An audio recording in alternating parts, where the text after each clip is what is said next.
So much for joining us tonight. Hope you all are doing well and staying healthy. We wish we could see all of you in person, but of course, these are the times we're in. So this is our third virtual program, and we're learning as we go, and we've had at least one really good program last month that went well, and we're excited to try it again tonight. And thanks to Andrew for handling all of our technical duties. I think you guys know my name is Beth Bush. I'm co-founder of the Historical Society with Mike Dahlman, and we've got a great program, and we're really excited about it. We always love talking about history, of course, at the Daniel Island Historical Society, but especially when it has to do with local Daniel Island history. And we always relish the chance to focus back in on our own community and what's happening here. So it's my honor to introduce Mike. He is a longtime friend of mine, a dear friend of mine, and of the organization. As I mentioned, he's co-founder along with me. We call him our designated historian, and his book, which I hope most of you have, Daniel Island. Mine is dog-eared and highlighted, and I frequently read it again and again because I always learn something new. So if you haven't gotten it, definitely pick that up. But just a little bit of background on Mike, some things you may not know, because most of you know him and his wonderful history expertise, but he's got a very interesting background. Mike graduated from Cornell University with a bachelor's degree in mechanical engineering. He then spent 14 years as a submarine officer for the US Navy, 2.5 of those years underwater. I'm sure there's some great stories there. We could do a different program on that, Mike. But following his service to our country, Mike served as an education and distance learning consultant, global manager at IBM and Accenture, traveling over 1.4 million miles over 20 years. And that sounds like a lot. So he retired, well-deserved retirement in 2018. And now in his second career, it is a career, Mike, he's exploring his passions, which is awesome, as both a historian and wannabe archaeologist. Mike says, as a mechanical engineer and nuclear trained submariner, history was not a natural course of study, but the logic and attention to detail were awesome background skill sets. He and his family settled on Daniel Island in 2005 when not much was here, but he found bricks all over the island and became interested in how they were made, especially those that appeared handmade, which I guess would have been most of them, right, Mike? And the rest, as they say, is history. So with that, I'm gonna turn it over to my very good friend, Mike. Excited to have you, Mike. Thank you. Hi, everybody. Welcome. I'm glad you all are here. And I get to share some of my passion and things I love most of all, and that's Daniel Island. It's taken me on a great journey. I'm meeting lots of new people, learning lots of new things. So I'm gonna go ahead and share my screen, I think.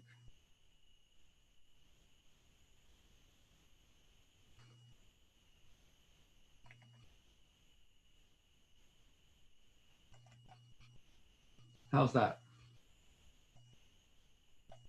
Looks great. Okay. Looks good, Mike. So we've got roughly an hour. I think what I'll do is I'll go ahead and talk probably for 30 minutes. That would leave us, I don't know, 15, 20 minutes for question and answers. If you have questions, go ahead and send them in via the Q&A button, and Andrew will read them out and I'll get answers to you. We did have one already, is when do we become the caretakers of Daniel Island history? It was very serendipitous. When we got here in 2005, there wasn't much on the island. My son was walking through the woods a lot, and he kept saying, I'm finding these piles of bricks. And one day he brought home a brick that was obviously handmade. So the engineer in me said, how was that made? I went to Brockington and Associates, which is the cultural resource archaeology firm, and they gave me a lot of information, and one thing led to another. He and I were joking that it'd be fun if we published a book, and be careful what you ask for, because we did, and it was painful. Especially toward the end, as the editors were yelling at me to get stuff done. And then Beth and I met each other over some stuff that was in the book, and we have become good friends, really good friends. And then we were kind of joking around, maybe we'll form a historical society.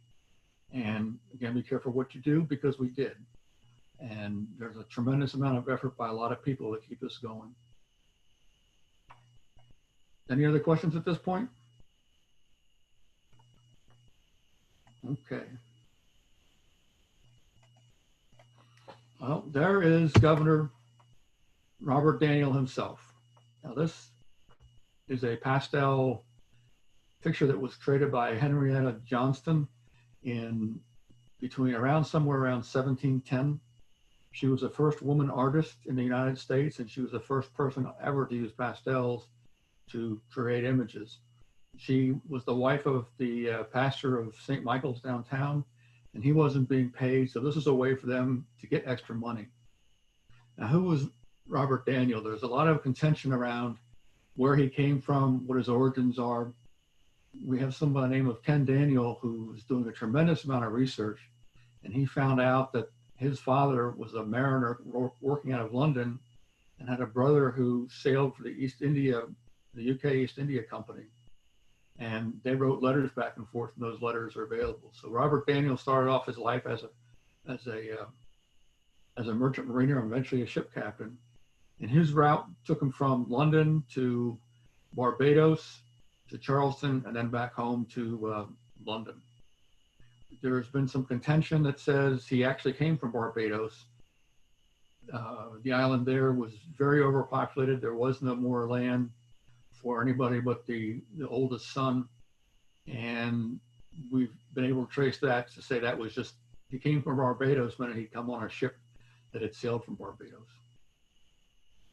So Robert was a big part of this colony's formation.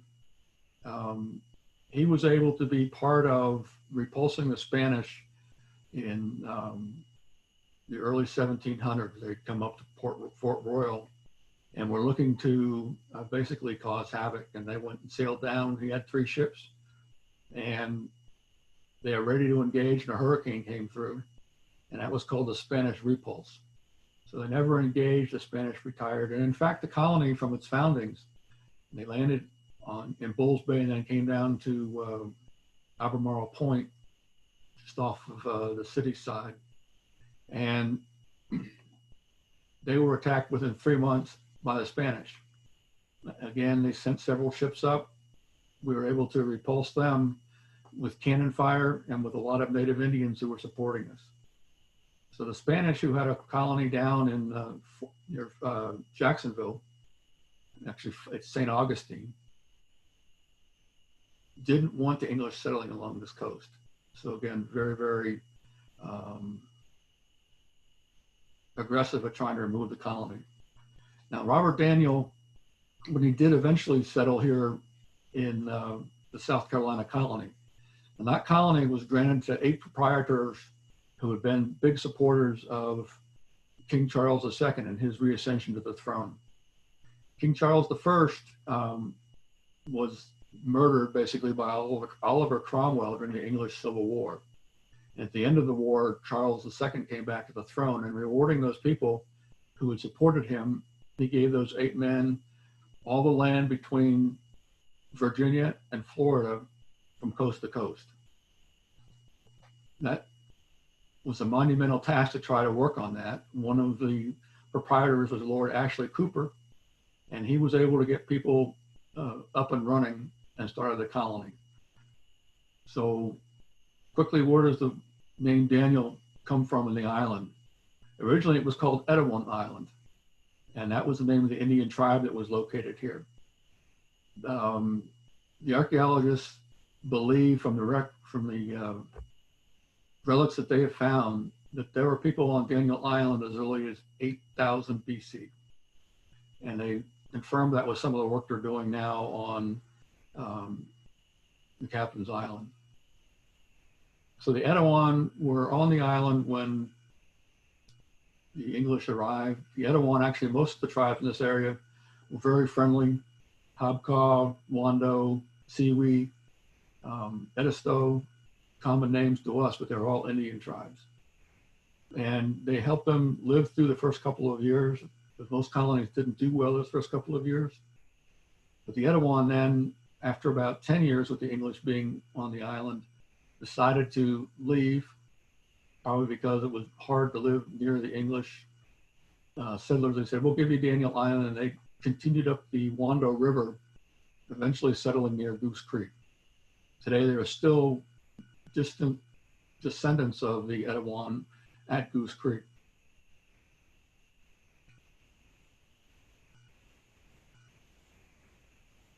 So I lost my train of thought, obviously.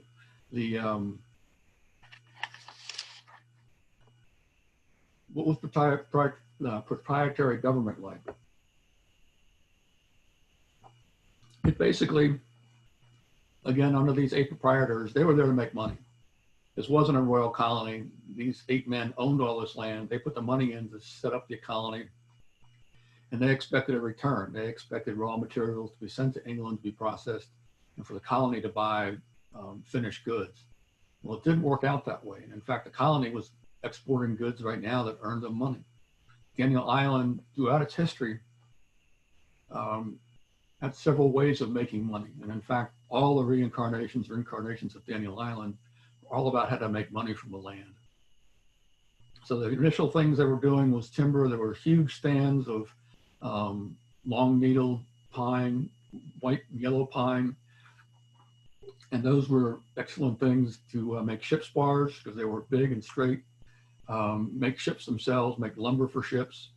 They produced things called naval stores. Naval stores are turpentine, pitch, tar, the basic things you need to waterproof a ship or can help maintain the life of its cables and all the lines that help it stay.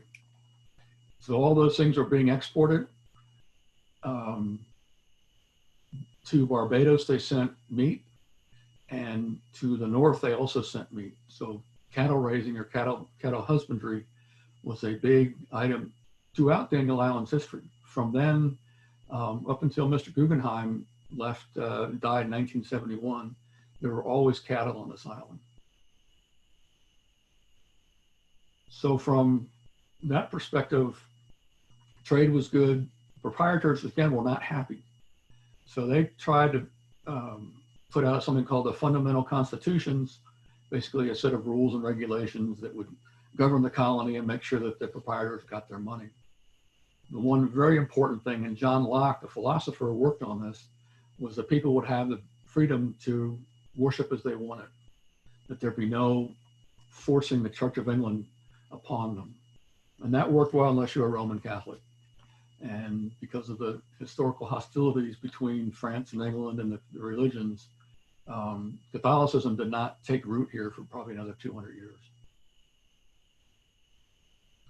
So the arguments between the proprietors and this fundamental constitution got some of the people mad, and they formed this thing called the Goose Creek Men. And the Goose Creek Men none of them lived in Goose Creek, but they were the wealthy or most energetic owners of land or had the greatest aspirations. And they were constantly at odds with the proprietors. So Governor Daniel sailed back to England with Beresford, and they were working on a new version of the fundamental constitution and brought that back, but it was not allowed or not accepted by the colony. But for his efforts in trying to make this worthwhile and work, he was granted 24,000 acres of land. Now, he didn't use a lot of that, but there are areas around Seawee, down toward Beaufort, that was his land. In 1702, he was sent to the north part of the colony of Carolina to try and take control of what was really a very, I call it a loose situation. They were a long way away from Charleston. They kind of did what they wanted. Land was being taken up by those who came down from Virginia. And they'd had a succession of northern governors, as they call them, trying to maintain control. And they sent Governor Daniel up there. It's not where he got the term. Well, there's 2 places when he was governor. This is the first one. And he was there for about 5 years. He had 2 children there. He had 2 more children when he came back to Charleston. And eventually he returned. Shortly after that, I think there were 2 more governors that they sent up. And in 1712, North Carolina was in fact made its own colony. So the split between South and North happened then, and then it became royal colonies in the 1730s. So I'll stop there and see if there's any questions.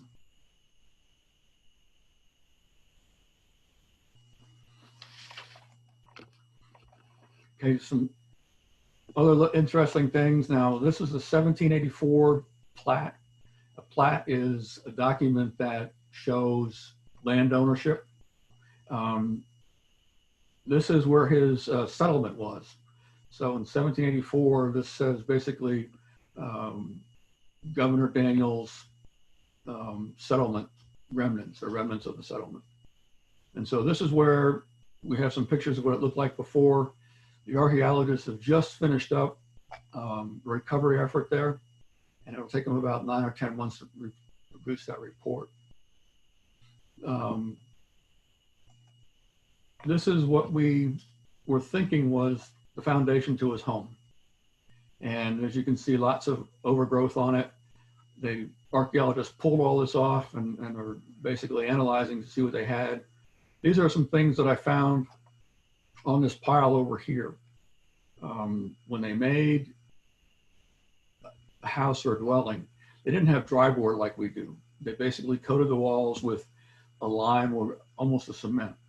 And so as you can see here, there's layers. So there's a very coarse layer of lime. Oops.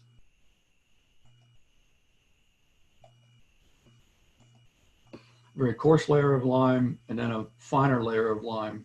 And then this was eventually painted. This it started to fade as soon as I took it out. It was almost the color of this green right here. And so at least one room was painted this color. And this is what it looks like from the back. I don't know if you've watched This Old Home or any of the things now on how they build and rebuild homes. They put up a lathe or a series of wooden slats, put plaster over it, and then held it there. So again, that was just an example of what that was looking like. So I'm going to quickly run through more information now on the name of the island first. Originally it was Etowah Island. Then it became Thomas Island. There was Thomas that owned land on what today is St. Thomas Island and on Daniel Island. He was kind of playing loosey-goosey with what he owned and what he didn't. And the proprietors basically said, make a decision. And so in 1673, he made his decision and he kept the land that we now know as St. Thomas Island. And from that point on, basically referring it to Daniel's Island or Daniel Island. You'll notice at times that I spell his name with 2 L's. That was the original family spelling. There are still those inside his descendants that are very adamant that it's 2 L's. The name switched from Daniel to Daniels, back to Daniel, and then today we have the 1 L, Daniel Island. So we'll talk about, again, the Indians just for a few more minutes.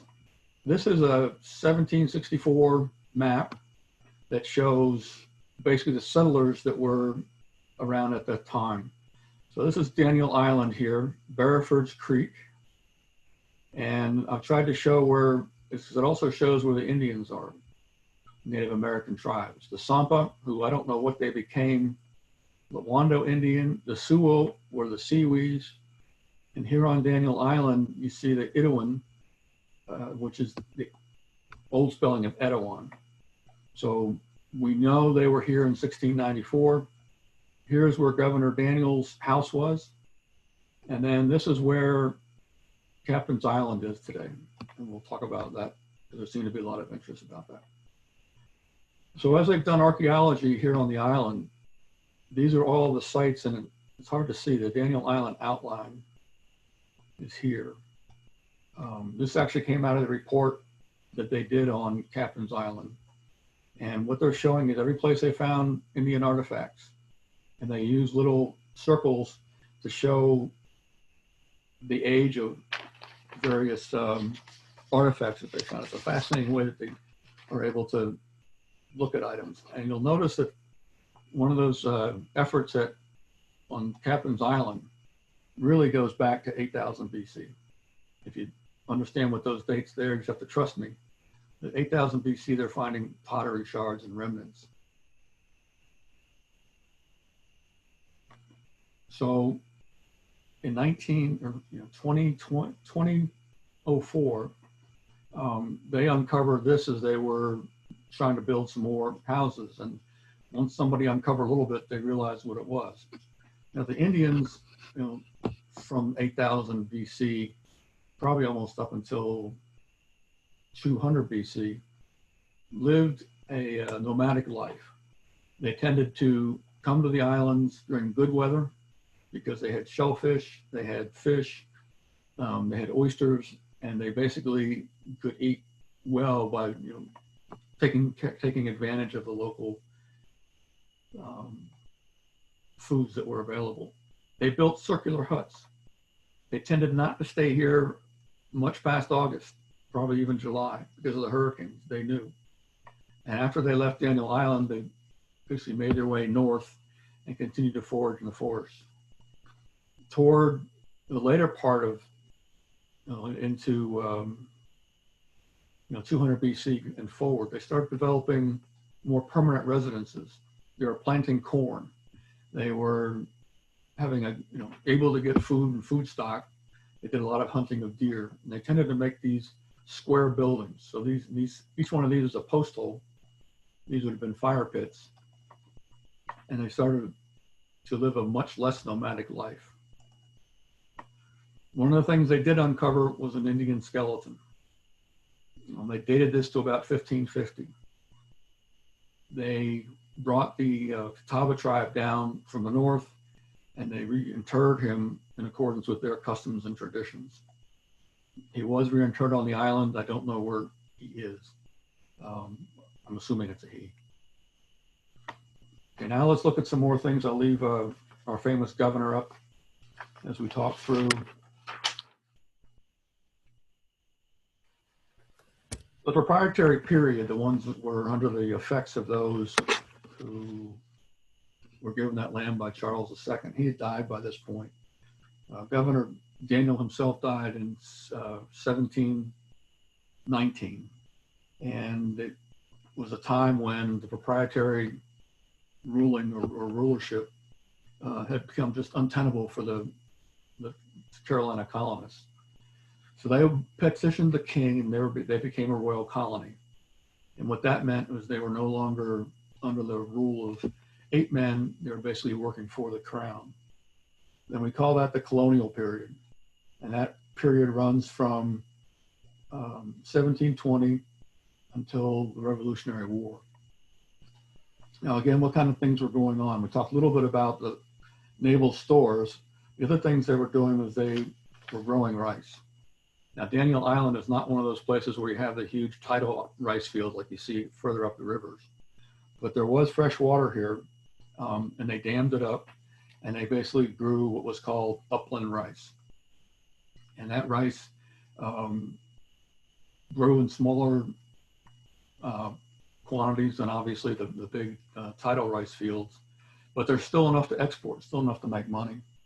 And there are probably 7 or 8 places I found where they had a very high probability of growing rice. They also grew indigo. Elizabeth Lucas learned how to properly grow and treat the indigo plant, which produces a very fine purple dye. And one of the wars in England, or between the Scandinavians and the Danish, removed their supply. And so they put a bounty, which means you get more money for the indigo. And so it became a very, very good crop for them to be planting and making consistent money. They also were growing cotton, started growing Sea Island cotton. Now, if you've seen that guy with, My Famous Pillow, he's always talking about that long cotton that comes out of the Cairo area. Well, that's what we were growing here. Actually, by the time before the Civil War started, we were one of the biggest producers of Sea Island cotton here on the island, with the exception of the Edisto Island. Really quickly, Mike, I got a question for you. Sure. Notably, and this is sort of pop history here, but I know that Blackbeard and other pirates would raid in South Carolina and Charleston. Was there any record of Governor Daniel, any interactions between them? Not that I'm aware of. Um, for a very long time, relatively long time, pirates were accepted by the colony because they were raiding British ships. I'm sorry, they were raiding French and Spanish ships and bringing goods into the harbor. And they also were doing a lot of repairs on their ships. So again, they were tolerated. I think it was later in our history when the colonies got tired of it. I think it was around the 1740s and decided to go after the pirates. That's great. And we got one more from Bill. Was Robert Daniel one of the Lord's proprietors, or was he just a highly placed functionary? He was a highly placed functionary. Very good. So I have the names, but I don't have them right on the tip of my tongue. But Lord Ashley Cooper, there was a Lord Berkeley. So basically, a lot of the counties that we have now were named after those Lord proprietors. A lot of them died before the colony really got up and running. But Daniel was just a great seaman, a very ferocious leader, fearless. You know, here he's a warrior and a politician. And, you know, he was trusted enough after what he had done with some of the battles and the fundamental constitutions work to be sent up to the Northern Carolina and eventually North Carolina. Okay, he became the governor of South Carolina. I'm sorry, I missed this point. Toward the end of his life. So 1716, he was made the governor of South Carolina. Had that job for about a year and a half, and then eventually he passed in 1717. Now, he was English church, and he wanted to be buried at St. Michael's downtown, but that church was undergoing a lot of renovations. And so there was a period where he was buried on Daniel Island until his remains could be transported downtown once the church was finished.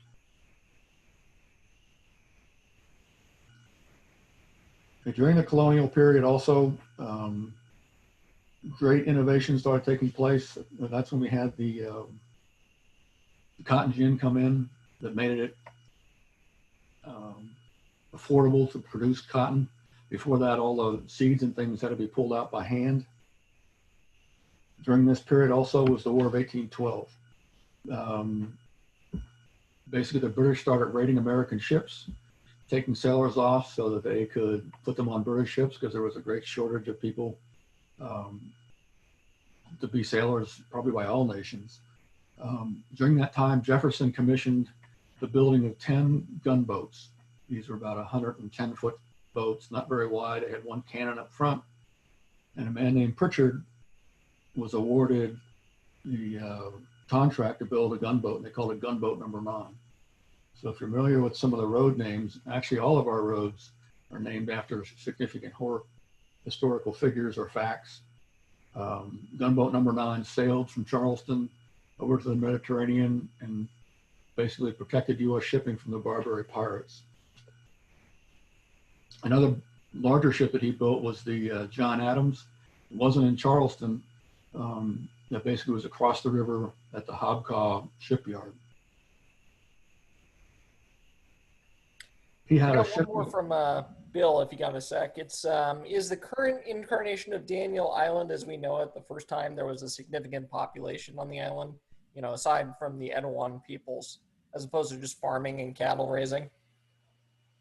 As I understood the question is, what was the population of Daniel Island? Yeah, so I mean, when was Daniel Island, you know, how often has Daniel Island been more than just a cattle ranch / you know, forested area? Is this the first incarnation where Daniel Island is heavily populated? No, we were never really heavily populated. The agriculture nature, the industrial nature of what was going on, certainly in terms of landowners and owners of the means of production, were few. Now, I haven't pulled the slave tables to see how many were there, but we were never a place that was really highly populated. Downtown was, and it was growing, and a lot of land there was starting to be taken up for townhouses and other kind of things. But no, Daniel Island never had a big population.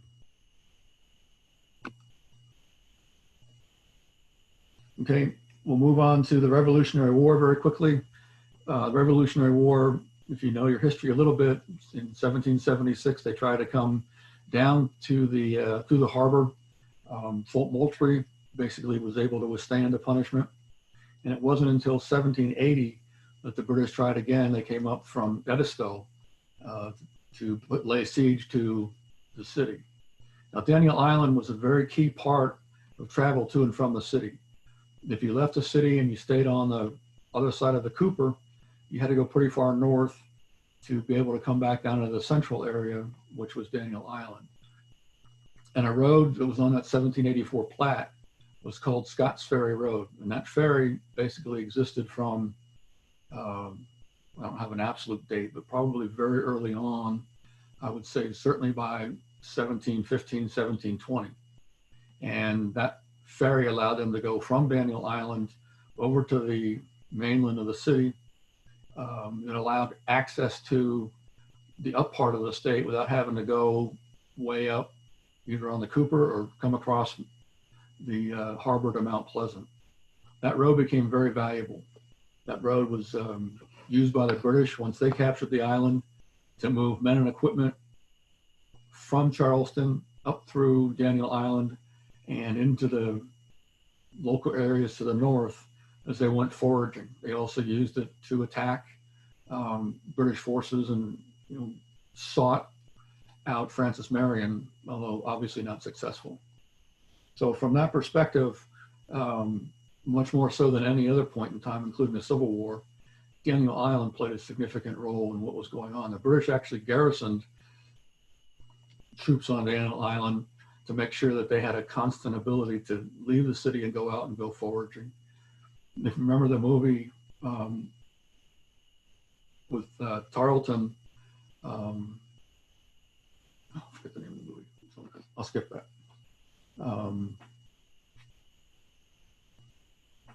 So basically during the antebellum period, people were living, the hurricanes were bad. There was a rice mill, which I'll show you a picture of that in a few minutes, the rice mill that was grinding rice. A man by the name of Jonathan Lucas came over. He was a millwright. He saw how inefficient it was to make rice the way they were making it, taking the husks off. And he developed either windmill-driven or water-driven mills that really almost automatically took the rice husks off. And we'll come to a picture of that in a few minutes. After the Civil War, most of the land in South Carolina was destroyed. Certainly productive methods were destroyed.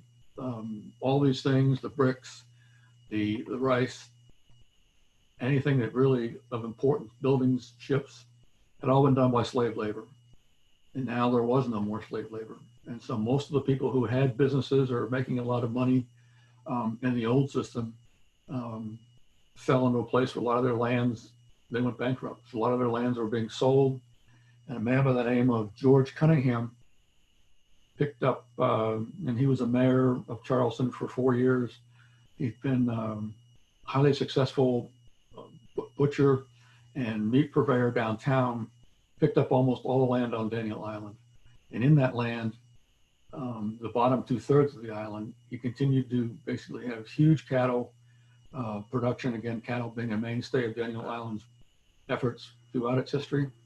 And he grew sea island cotton. Then he passed in 1902, and at that point in time, he died intestate without a will. And in 1905, his relatives sold those lower 3,000 acres to A.F. Young and Company. And they were a truck farm company. So what that meant, what truck farming is you grow rice, potatoes, beans, cabbage, and then you ship it up north where there was a great demand for the fresh vegetables. And that continued on under A.F. Young until 1920. And then in 1920, it became the American Fruit Growers. I think they just formed a subsidiary, and it wasn't really a transfer like a sale. It was just a subsidiary. So the truck farming lasted until the end of the World War II. And at the end of World War II, American fruit growers wanted out. They sold the land to a Maybank. There were two Maybanks apparently. One was very popular and very successful, and then they call him the other Maybank. And he held onto that land for 1 year, and then Mr. Guggenheim bought it. So let me run through some slides here. Okay, cemeteries. It's a little bit disconnected. I didn't know how to make this jump. There's 4 cemeteries that we know of, and then there's several other areas where there are graves. 3 of these cemeteries, Simmons, Grove, and Alston, all have slave roots. They're all African-American burial sites, sacred sites. And the Lacine site is, Lacine was a very successful landowner, producer, owned almost 1,000 acres of land at one point on Daniel Island. And that graveyard there is, it's a nice representation. Both the Grove and the Lacine are behind the Family Circle tennis area. And that's a nice walk if you go back behind there and go look at these 2 areas. All right, so here is, again, the representation of where the cemeteries are. This is a Lacine cemetery. This is a walk that would lead out to the Laundra River. Cemeteries, and what's the difference between a cemetery and a graveyard? A graveyard has a church attached.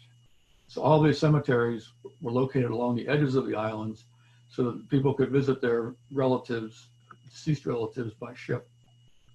So this is the Lacine, the end of the walkway before it became wood. This is the oldest tombstone I could find on the island. It was to a Frederick Lacine, and he died in 1798. What they found when they were building out Daniel Island were 5 graves very closely put together that weren't that old.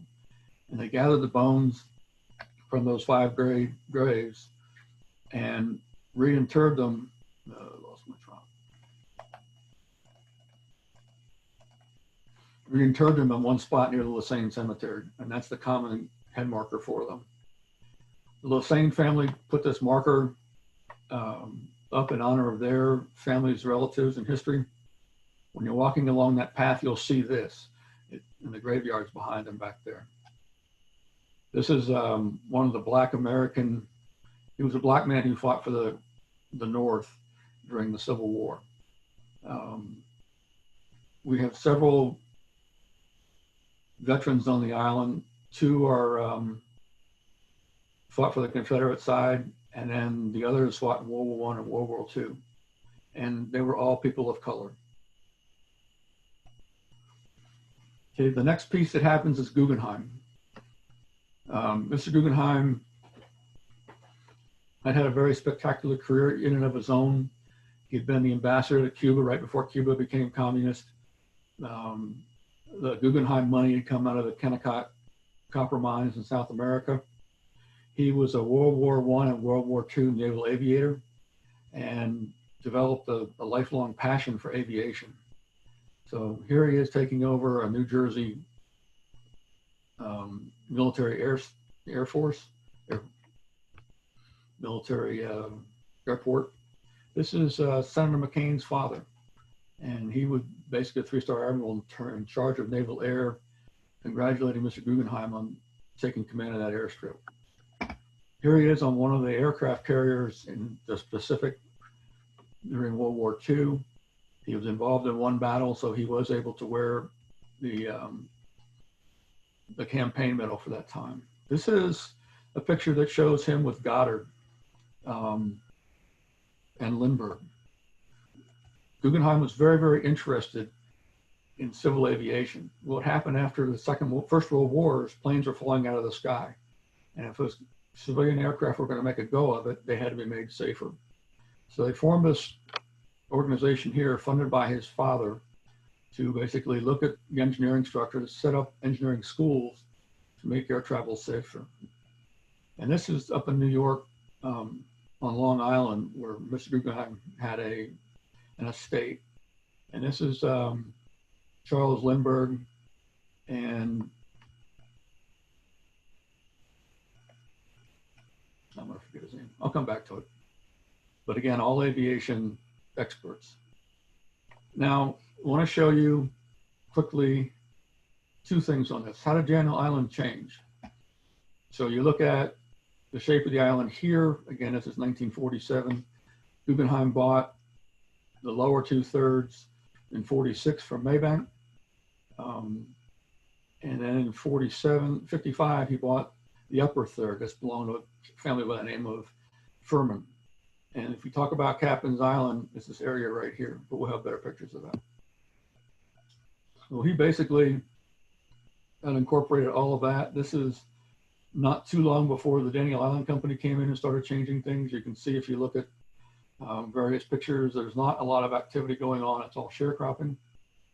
The difference between the bottom here and this is in 1955, the Corps of Engineers was dredging the Cooper River, and they needed some place to put their waste spoils. So the first area they filled was this one, and then the second and third one were these two. And why the shape? Well, if you look at the way the water gets shallow, it actually follows that shape. And all they did was build dikes at about the 8-foot deep level. These are some of the buildings that were on the island when Daniel Island Company came to take over. This was called the town hall, and it's basically where when they shot deer or how to render deer, it was all done there. This was an old barn. All these have now been removed, but we're here, I guess, again, when the Daniel Island Company took over. These were all kind of derelict houses. This one was still being lived in. And people lived there and probably until the early 2000s. Daniel Island Company took over in 1995 and started building its first houses on what's called Brady Avenue, Brady Street today. Now this man, Bob Tootin, was introduced to us by Matt Sloan of the Daniel Island Company. He lived here from 1938 to 1941 on a house where we actually found the chimney remnants, but he drew what his house looked like. The only picture I have from Daniel Island was taken from his house, basically looking across the river. These were two very characteristic ships, only type. We went to the Naval Museum in DC and said, can you help us classify those? And they could. And in fact, those two ships then went around to the Pacific War and helped with that Doolittle raid on Japan, one with the Enterprise and one with the Hornet. And that was the other man in that picture I was going to show you. So it was Lindbergh, it was Doolittle, and it was Guggenheim. So these are just some pictures that he enclosed with it to show us what was going on. Here's Daniel Island in 1994. And I know these are hard to, equate to what it looks like today because it's very different. Again, Captain's Island. Here's Ralston. The Beresford, although its name has changed. Clouder Creek. And then the various dredge spoil areas. And it was just after this, in 1995, that Daniel Island Company came in, and very shortly afterwards started moving earth and moving things around. Up until this point, not much had changed with the land on Daniel Island. It basically had been the same almost the whole time. Talked about that rice pounding mill. It was produced by Jonathan Lucas, and this is the tidal pool. So this would be filled with water at high tide. There was a landing that was here so they could bring the rice in. This is a hard surface basically that let them take the rice barrels to here. The actual mill and sluice gate were there. So this was running as early as 1815, and it was destroyed during the hurricane of 1822.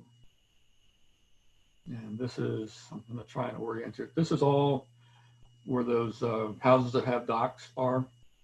And I probably should have put a ship or a road name on there. This is Philip Simmons, one of our famous residents. He was kind enough to spend a couple hours with me. He was born on Daniel Island and then moved downtown. And his famous quote was, when I was young, people went downtown to get an education. Now they all go to Daniel Island. On the little snippet about introducing this, they talked about the bricks. This is down near Daniel Island's home. It's down about as far south as you can get.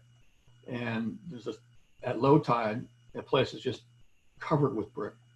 And why was it there? Because this thing right here is called a wharf structure.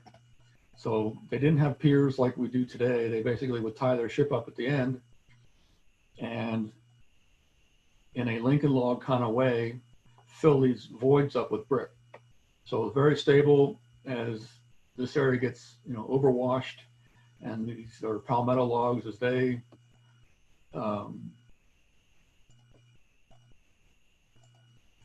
decay, we have more bricks like that. It's all handmade. It was all oak and oak pinions that went into the palmetto logs. Let's talk about Captain's Island real quick. This is a picture from 1941. Actually, December 2nd, they overflew the Daniel Island area. And on December 7th, we went to war. And so this originally was classified secret, but has now been declassified. So the areas they're working on, if you look on this map here, it's like right in here, and then in an area right there. So what did they find? I think we talked about them being able to have a good enough understanding of what they were recovering to actually develop this picture. They had found the remnants of the two chimneys, these two chimneys, the big chimney, which is centered, probably a double chimney heating the house, and then that one's for cooking. So this is a sign that's there by an area enclosed by a wooden fence. It does a lot to explain what they were finding and how they lived. This was house was built in 1830. It eventually had a orchard, gardens, terraces, and unlike, I was surprised the number of houses that really had good, were really living places and just not places for overseers. And finally, Leanne and the team have done a magnificent job of putting up historical markers. There's a copy of this on our website, but each one of these has an explanation. A lot of them have pictures of the more significant things that have happened on the island and places that are of interest to us from a historical perspective. Okay, I'll stop there. That's pretty much the end of it. I've run late. Are there more questions?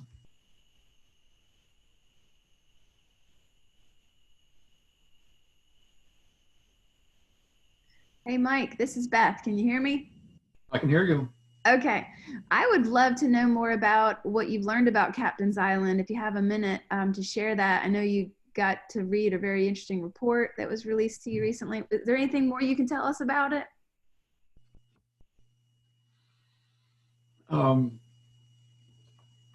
It was granted to a man named Fries in 1736.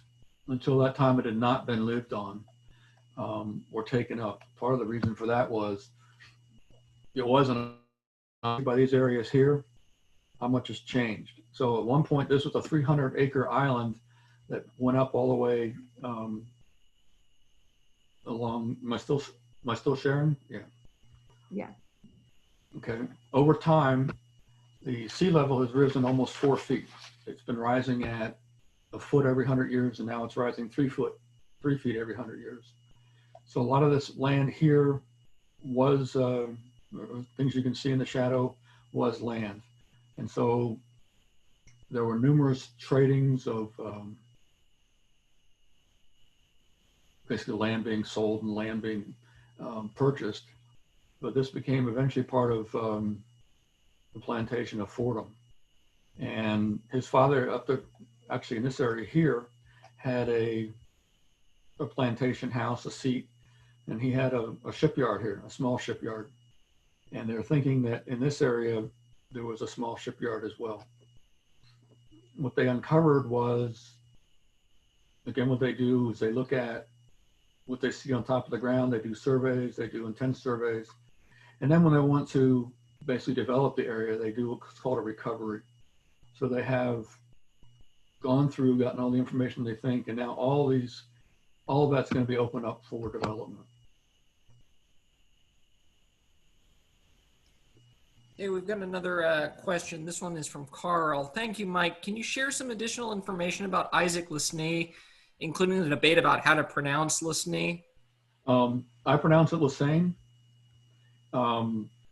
Isaac, the elder, got 73 acres on Daniel Island. He actually got it from Governor Daniel, 1709.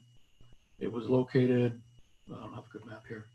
It was located about where the bridge where it goes over Daniel Island is located.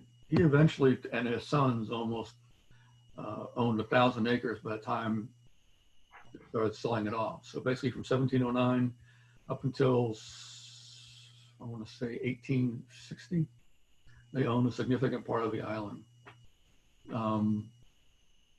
There are some very interesting grave markers on their in their cemetery there, and anybody who was a relative of the Lesanes were able to be interred. So there are a lot of names that sound different. There's a Beekman. He was the head of the cavalry or artillery in the Revolutionary War. He's interred there. Does that answer most of what you wanted? We got another one from Kim. If you can share, what areas on the island are currently being studied for archaeological importance? This is the last big one that I know of. Well, this one, the report's done, and they are developing already what's going on. The other one is the construction or the recovery. You know, they're building that new apartment or condo complex there along the Wando River, just not too far from the sales center.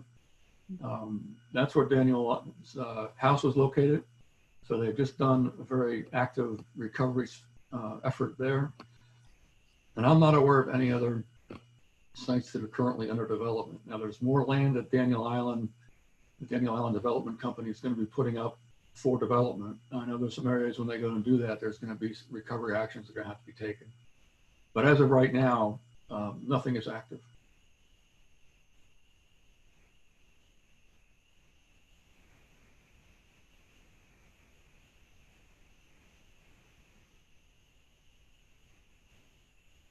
All right. Are there any other questions, Andrew? Do we get them all? I think we got them all, unless anybody's got some last minute ones. Okay. Well, that gets us right about to 8 o'clock. So thank you so much, Mike. That was awesome. I appreciate you summarizing all that for us and for just taking the time to prepare that. It was very interesting. Got a lot of good comments about it in the comment section. So thanks everybody. This is our last program until we meet again in January. Don't know yet if it'll be in person or another one of these, probably another one of these. So we shall see. But Jessica Nuff, our VP of programming, is working on some great topics.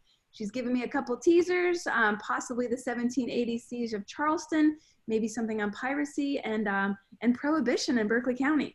Always interesting to talk about prohibition. So we shall see how those programs come together. But in the meantime, everybody stay healthy and have a wonderful holiday season. And we'll see you back in 2021. Great. Thank you. Good night.